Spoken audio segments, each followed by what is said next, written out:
Question: can I insist on supervised visitation if it is ordered by the court? My ex wants to exercise visitation. Here is the problem.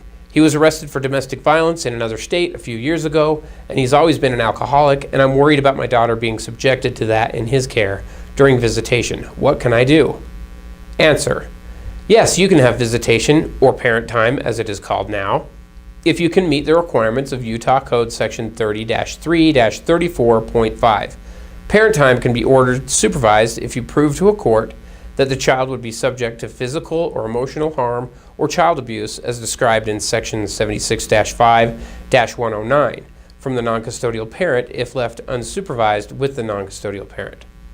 Note also that under Section 30-3-34.5 that a court that orders supervised parent time must give preference to persons suggested by the parties to supervise, including relatives.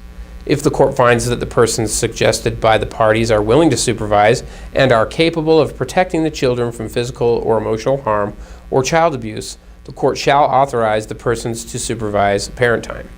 If the court is unable to authorize any persons to supervise parent time, the court may require that the non-custodial parent seek the services of a professional individual or agency to exercise their supervised parent time.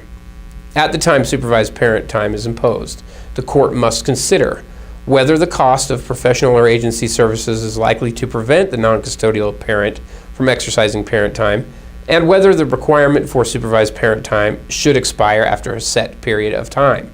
The court must, in its order for supervised parent time, provide specific goals and expectations for the non-custodial parent to accomplish before unsupervised parent time may be granted.